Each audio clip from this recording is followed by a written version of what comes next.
Hello साथियों, नमस्कार, जोहर और आप सत श्री अकाल। एग्जाम फाइटर नंबर पे आप सभी का ग्रैंड वेलकम है, हार्दिक स्वागत है। और बड़ी update Bihar assistant professor vacancy से जुड़ी हुई। हालांकि इस पर हमने एक वीडियो बनाया था आपके लिए और उसमें ड्राफ्ट का संक्षिप्त कर सकते आपको इंट्रोडक्शन दिया था, लेकिन अब हमारे पास पूरा ड्राफ्ट का कॉपी आ गया है। और पूरा ड्राफ्ट का जो कॉपी आया है ना, इस पूरा ड्राफ्ट को पढ़ने के बाद आज इस वीडियो में इसके एक एक पॉइंट को हम लोग डिस्कस करेंगे। नया ड्राफ्ट जो फाइनल अभी है, क्या यह ड्राफ्ट सही है, इसके एक एक पॉइंट को समझेंगे। और जो नेट पास या पीएचडी जिसका हो गया है, जरूर देखिएगा नया नियम सही है या नहीं, इस पर बात करेंगे। पहले आपको नया नियम समझाते हैं। नया नियम जो बना है बिहार में असिस्टेंट प्रोफेसर की नियुक्ति के लिए, उस नियम को पहले समझ लेते हैं। पूरा नियम को समझेंगे, इसके बाद आप बताइएगा सही है या गलत है। फिर हम अपना ओपिनियन भी आपको देंगे, यहां पे क्या सही है, क्या गलत है और क्या होना चाहिए। क्या ये इससे नियुक्ति प्रक्रिया संपन्न हो पाएगी, है ना, इससे नियुक्ति प्रक्रिया संपन्न हो पाएगी या ये फिर कोर्ट का चक्कर लगेगा। इन सभी मैटर्स को डिस्कस करेंगे आज इस वीडियो में। तो ये है ऑफिशियल स्टैट्यूट बन चुका है, गवर्नर सेक्रेटरी से बना है, फ्रॉम कल्पना श्रीवास्तव। इसके द्वारा ये लेटर्स भेजा गया है किसको, ऑल वाइस चांसलर, है ना, जो कि बिहार के जितने वाइस चांसलर वीसी हैं उनको ये लेटर भेजा गया है। लेटर भेजा गया है क्या चीज के लिए, ट्रांसमिशन ऑफ ओपिनियन, यानी ओपिनियन जानने के लिए, on the draft statute, on the draft statute और engagement of fix term faculty. ये fix term faculty in PG department and constituent college of state universities of Bihar.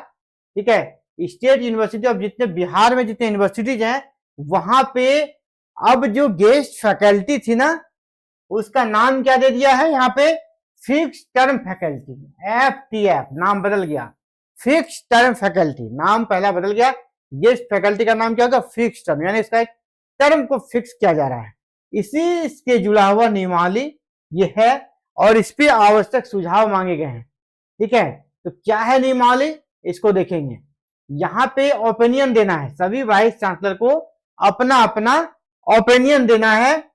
कितने समय में, 10 दिनों में। 10 दिनों में, क्योंकि इनको जल्दबाजी है, 1 जुलाई से सत्र स्टार्ट करना है नई डिग्री कॉलेज में। तो ये फिक्स टर्म फैकल्टी से जुड़ा हुआ नियमावली आपके सामने है।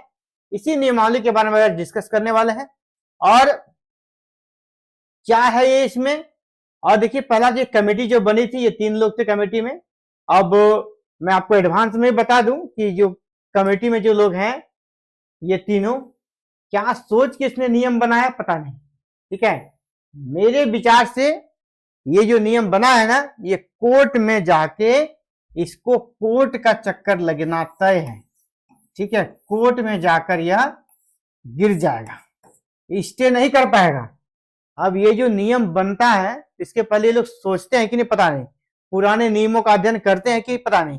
जबकि पुराने लोग कौन है, वाइस चांसलर हैं जेपी यूनिवर्सिटी छपरा के, ये भी वाइस चांसलर है बिहार यूनिवर्सिटी मुजफ्फरपुर के, और विवेकानंद सिंह, ये भी वाइस चांसलर पूर्णिया यूनिवर्सिटी। यानी 3 वीसी मिलकर एक नियम बनाते हैं, और वो नियम वो भी आधा अधूरा। अभी आप देखिएगा, नियम है आधा अधूरा।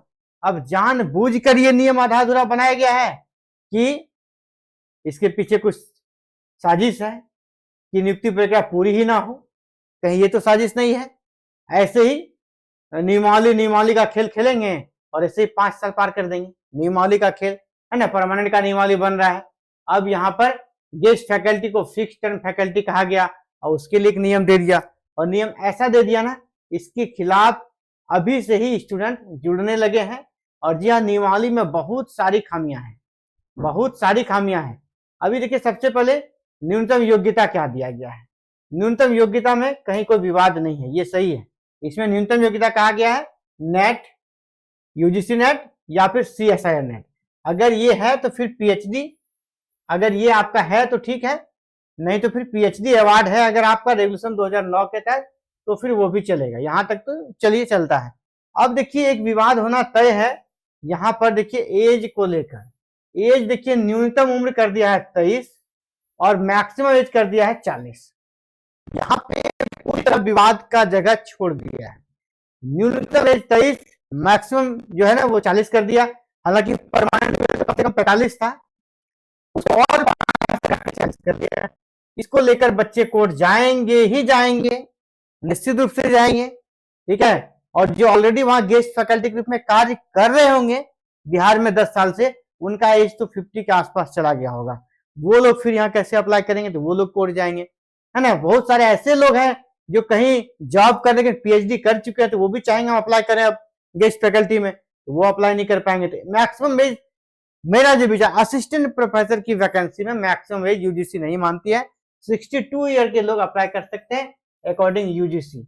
तो यहाँ पर इन सब का लोचा करने का जरूरत ही नहीं है। ये सब आप कर रहे हैं, मतलब आप क्या कर सकते हैं। जैसे कि गांव घर में होता कि आप किसी मैटर को लेकर जल्दी उलझ जाते, खोचा आदमी गांव में नहीं बोलता है, तो वही सिचुएशन होगा। आप क्या कर रहे हैं, ऐसा चीज छोड़ दे रहे हैं ना जिससे कि विवाद हो, यानी विवाद हो, बच्चे कोर्ट कचहरी जाएं और ये लोग क्या करेंगे, फिर से उसका संशोधन करेंगे।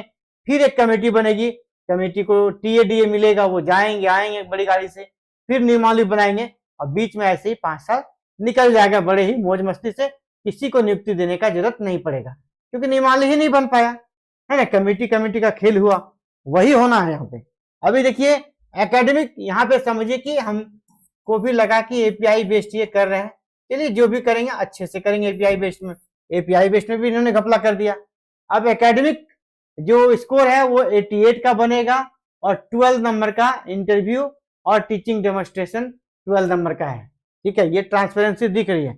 अब देखिए एकेडमिक का जो यहाँ डिस्ट्रीब्यूशन हुआ मार्क्स का, उसको देखिएगा तो फिर लगेगा कि इसने बचकाना हरकत कर दिया। यहाँ पे इसके डिस्ट्रीब्यूशन को देखिए, 3 गुना बच्चे को इंटरव्यू के लिए बुलाई जाएगी, यहाँ तक ठीक है। अब देखिए इंटरव्यू में 12 नंबर मिलेगा, 12 में 6 नंबर आपको इंटरव्यू से दिया जाएगा और 6 नंबर आपका क्लास से दिया जाएगा। जब आप पढ़ाइएगा आपको पढ़ा के दिखाना होगा। अब यहाँ पर भी बहुत बड़ा लोचा लगा है ना, जो नेचर ऑफ एंगेजमेंट जो दिया है, इसका टर्म दिया है, बहुत ही खराब है ना। पहले से भी खराब करके रखा हुआ, जैसे पहले 11 महीने का था, यहाँ तो उससे भी खराब कर दिया है।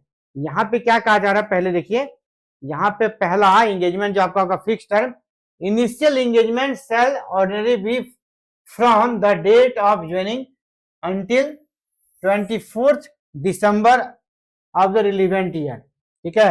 यानी प्रत्येक साल जो है ना आपका जो स्टार्ट होगा ना, वो 24 दिसंबर से आपका कह सकते हैं स्टार्ट माना जाएगा। यहां से ये लाइन पढ़ेंगे तब ज्यादा सही होगा, ठीक है। यहाँ पे अगर इस साल आप नियुक्त होते हैं, वो इस साल के लिए है, अगर इस साल अगर आप नियुक्त होते हैं तो 24 दिसंबर को आपकी सेवा समाप्त हो जाएगी। अब देखिए उसके बाद फिर क्या होगा नया साल में, fresh engagement for subsequent terms shall be 2nd January of the calendar year subject to screening, recommendation, performance assessment and institutional requirement up to 24th December that calendar year as determined by the competent authority in the manner decided by the Department of Higher Education in consultation with Chancellor।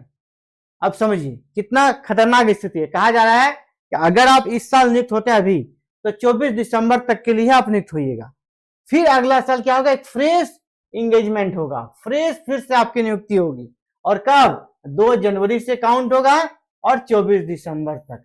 और इसके बाद आपको, वो जरूरी नहीं कि आपको ही नियुक्त किया जाएगा, अब आपका यहाँ पर स्क्रीनिंग होगा, रिकमेंडेशन अगर आपको मिलता है, परफॉर्मेंस असेसमेंट जमा होगा, वो अगर अच्छा रहा, ऊपर से इंस्टीट्यूशनल रिक्वायरमेंट है, जरूरत होगा तो आप रहिएगा, नहीं तो फिर नहीं। अगर रह गए फिर आप 2 जनवरी को नियुक्त होइएगा और 24 दिसंबर को आपकी सेवा समाप्त हो जाएगी, ठीक है। Continuation shall not be automatic and each term shall be considered a fresh. यानी आपका जो कंटिन्यूएशन है ना, वो लगातार नहीं होगा, बीच में क्या होगा, ब्रेक होगा, ब्रेक हो जाएगा। ये ब्रेक जानबूझकर लगाया जा रहा है ताकि आप कभी भी परमानेंट का दावा ना कर सके, तो ये बीच में ब्रेक लगा है। तो ये भी, जितना भी इसकी निंदा किया जाए ये कम है। इस प्रकार का नियम लाने का क्या औचित्य रहता है, इन नेताओं का सोच क्या रहता है, ये जो कह सकते हैं बुजुर्ग लोग, हमारे वाइस चांसलर हैं, आप अपने जीवन में जिस प्रकार बने अपने जवानी को याद कीजिए। जब आप यंग थे, जब आप जॉब के लिए मर रहे थे, तड़प रहे थे, उस समय आपका क्या मनोदशा था। तो आप उस मनोदशा को क्यों नहीं सोचते हैं कि आज हम इस प्रकार का क्या ये कर रहे हैं। कितना मेंटल टॉर्चर कीजिएगा युवाओं का। 2 जनवरी को नियुक्त होगा, 24 दिसंबर को उसका जॉब चला जाएगा, फिर उसको फ्रेश बहाल कीजिएगा, वो भी आपके कृपा पे, आपका अगर रिकमेंडेशन रहेगा, ठीक है, परफॉर्मेंस असेसमेंट सही दीजिएगा, उसमें भी खेला होगा। आपको सही परफॉर्मेंस असेसमेंट लेने के लिए भी चढ़ाना पड़ेगा, आपको पता ही है, ठीक है। ये सब करके क्या करना चाहते हैं कुछ समझ में नहीं आता है। वर्कलोड तो हमने पिछले वीडियो में भी कहा था, जब हमने पूरा ड्राफ्ट नहीं देखा था, अरे भाई जहन्नुम में भेजिएगा तो युवा वहां जाने के लिए तैयार है, क्योंकि जॉब की मारामारी है, लोग कहीं भी जॉब करने के तैयार है, वो कोई इश्यू नहीं है, वो करेंगे। वर्कलोड को हम देखेंगे, वर्कलोड आप कुछ भी दीजिए, भारतीय युवा है, बिहार उसके उसमें भी वो करने के लिए तैयार है। अब देखिए रिन्यूमरेशन में भी यहाँ यानी अपनी सैलरी क्या बनेगी वो भी कहीं क्लियर नहीं है, ठीक है। रिन्यूमरेशन यहाँ पे नहीं दिया गया है, क्या लिखा है, a fixed term faculty member shell receive such fixed remuneration, यानी सैलरी आपकी फिक्स रहेगी। सैलरी क्या होगी, फिक्स, या क्लास वाइज आपकी सैलरी नहीं रहेगी, सैलरी फिक्स्ड होगी, सैलरी फिक्स्ड, ठीक है। Determined by the department of higher education in accordance with procedure applicable for such appointment which are not regular.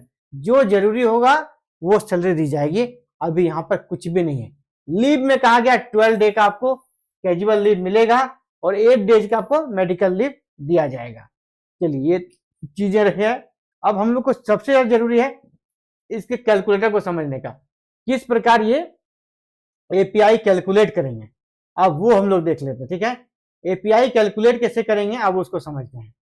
यहाँ पे चलिए, अब सबसे जिसका आपको इंतजार होगा, ठीक है, वही अब यहाँ पे आते हैं हम लोग, ठीक है। शेड्यूल 1, यहाँ पे क्या दिया है, मैट्रिक का मार्क्स आपको जोड़ा जाएगा, मैट्रिक का मार्क्स पहला, जबकि यूजीसी क्या करता है, मैट्रिक का नंबर नहीं जोड़ती है। यूजीसी मैट्रिक का नंबर जोड़ती है क्या, नहीं जोड़ती है, ठीक है। अब यहाँ पे क्या है, percentage of marks obtain in matriculation, marks awarded out of 10, ठीक है। अब यहाँ पर आपका जो इस नंबर है इसी हिसाब से दिया जाएगा मैट्रिक का। यहाँ पे मैट्रिक का है 98% है तो फिर इतना है, 95% है तो इतना, इस प्रकार का आपका यहाँ पर कैलकुलेट किया जा रहा है। मैट्रिक का भी कैलकुलेट कर दिया है। फिर देखिए इंटर का भी कैलकुलेट किया जा रहा है, इंटर का भी कैलकुलेट किया जा रहा है, जो कि नहीं होना चाहिए।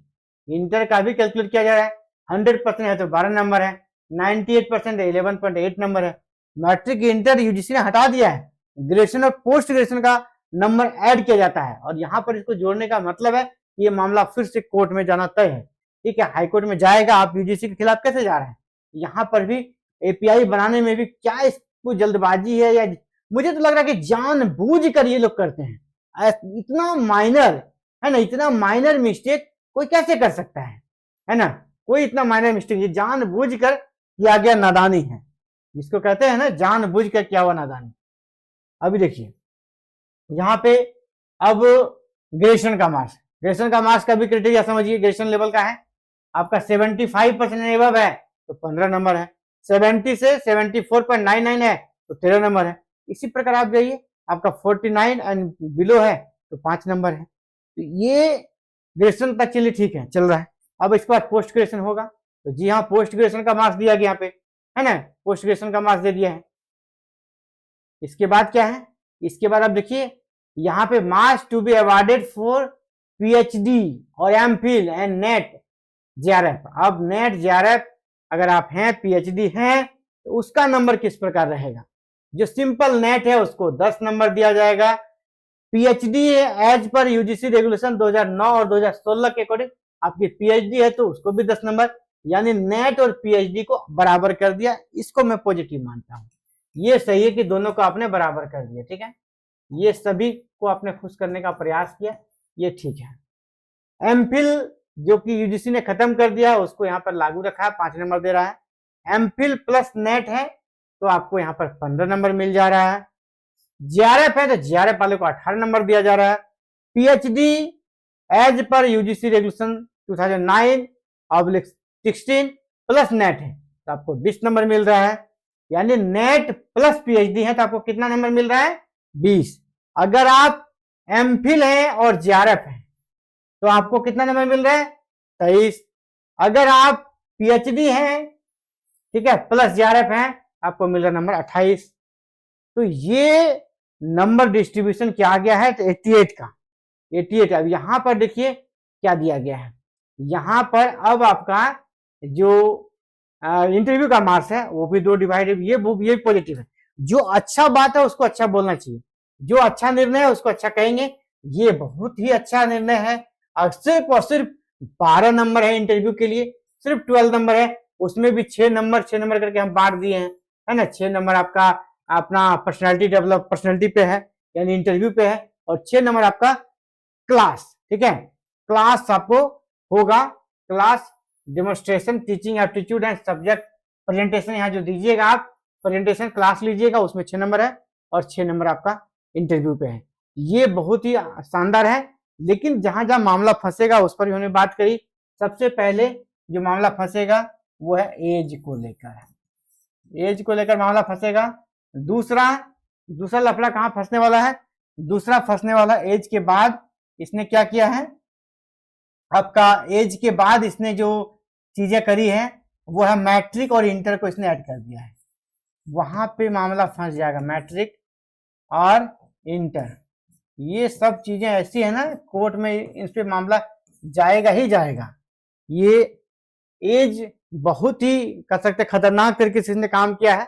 ये कोई बैंक और एसएससी का एग्जाम नहीं होता है, ये असिस्टेंट प्रोफेसर है, यहाँ पे एज को देखा नहीं जाता है। यूजीसी भी 62 ईयर तक के लोगों को अप्लाई का मौका देते हैं। अभी देखिए सब्जेक्ट शेड्यूल जो डाला गया है, गेस्ट फैकल्टी की जो बहाली होगी इस सेशन में, ठीक है, अभी पहला सेमेस्टर में बस ये 6 विषयों के लिए बहाली होगा।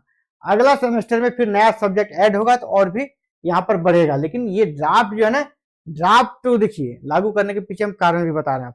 ये ड्राफ्ट क्यों लागू सरकार कर रही है, बीएसएसयू इस ड्राफ्ट को क्यों चाह रही है? देखिए पिछली वैकेंसी में याद कीजिए, पिछला वैकेंसी जो चल रहा है उसमें सबसे ज्यादा विवाद किस चीज को लेकर हुआ? सबसे ज्यादा विवाद हुआ एक्सपीरियंस को लेकर। सबसे ज्यादा जो विवाद हुआ था पिछला वैकेंसी में वो था एक्सपीरियंस सर्टिफिकेट को लेकर, ठीक है। एक्सपीरियंस पहला था, एक्सपीरियंस सर्टिफिकेट, एक्सपीरियंस। दूसरा क्या था विवाद? दूसरा था आर्टिकल।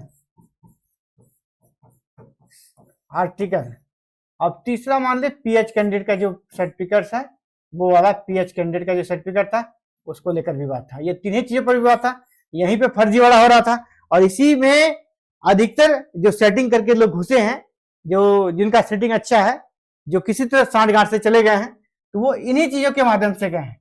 इस बार इसने डर से क्या किया, एक्सपीरियंस का नंबर पूरी तरह हटा दिया और आर्टिकल का कोई जगह नहीं दिया है।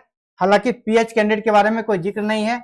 गेस्ट फैकल्टी जो काम कर रहे हैं उनके लिए 40 साल के अंदर में एज में रहना उसके लिए बड़ी चुनौती है ना। 40 साल से कम एज के होंगे गेस्ट फैकल्टी, इसकी संभावना कम ही है, क्योंकि वो 8 साल 10 साल से पढ़ा रहे हैं, तो उनके लिए दिक्कत है। अब यहाँ पर ये, और दूसरा की टर्म, और एक टर्म, इनका जो टर्म है ना, जॉब का जो टर्म है 2 जनवरी से 24 दिसंबर, इस पर भी विवाद होना तय है। यानी कुल मिलाकर कहा जाए कि इतना हड़बड़ी में ड्राफ्ट बनाया, उसमें गड़बड़ी अनेक है। अब ड्राफ्ट अभी कहां गया है? वाइस चांसलर को। ये ड्राफ्ट कहां गया है? अभी वाइस चांसलर को गया है। उम्मीद करते हैं कि जो और वाइस चांसलर होंगे उनको सद्बुद्धि होगा और वो कुछ सुनेंगे और उधर से आवश्यक सुझाव देंगे और वो ऐड हो जाएगी वो चीजें जो कमियां हैं, ताकि ये नियुक्ति प्रक्रिया जल्दी से संपन्न हो जाए।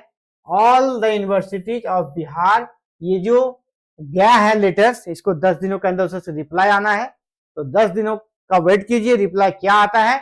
अगर रिप्लाई जिन टर्म्स को लेकर हमने कहा, एज को लेकर पहला एज, दूसरा मैट्रिक इंटर को जो जोड़ दिया है, मैट्रिक इंटर को जोड़ दिया है, और जो टर्म डाला है कि जनवरी से लेकर दिसंबर में जो डेट दिया है कि इतने तक रहेगा, और इसके बाद इसने क्या किया है, और एक जो इनका सबसे बड़ा फॉल्ट है, पहला तो एज को लेकर, एज आप 40 कर दिए हैं, ये एज को आपको बढ़ाना होगा।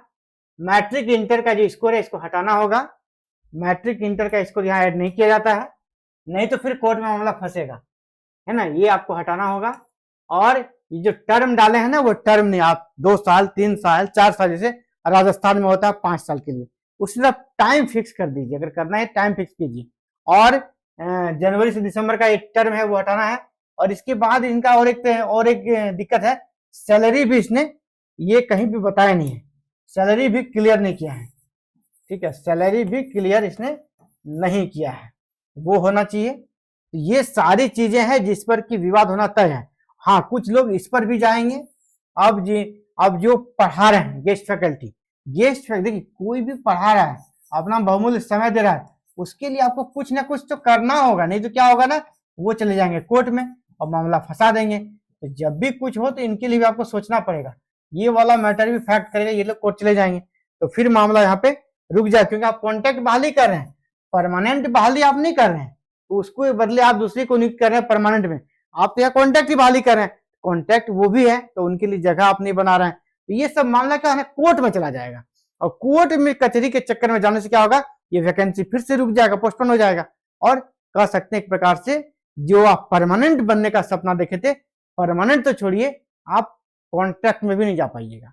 अगर ऐसा ही नियमावली का खेल चलता रहा तो आने वाला जो अगला चुनाव आ जाएगा तब तक ऐसा ही काम होता रहेगा। तो उम्मीद करते हैं कि जो वाइस चांसलर को भेजा गया है उनके अंदर सद्बुद्धि होगी, थोड़ा वो अपने जवानी को याद करेंगे कि हमारे दौर में भी इस प्रकार की चीजें थी, युवाओं के मस्तिष्क को उसको समझना होगा, तो फिर वो गलत नहीं करेंगे और एक नया अच्छा स्टैच्यू जल्द बनेगा बिहार में और सारी नियुक्तियां संपन्न होगी। इसी उम्मीद के साथ आप सभी से विदा लेता हूं। इसी प्रकार अगर आपका गोल हायर एजुकेशन है तो हायर एजुकेशन से जुड़ी हर एक छोटी और बड़ी अपडेट को जानने के लिए चैनल को सब्सक्राइब कर लीजिएगा, ताकि अगली अपडेट आते ही आप तक नोटिफिकेशन पहुंच सके, सबसे पहले पहुंच सके और आप खुद को तैयार रख सके। फिलहाल इस वीडियो में इतना ही। Thank you. जय हिंद, जय भारत, जय बिहार।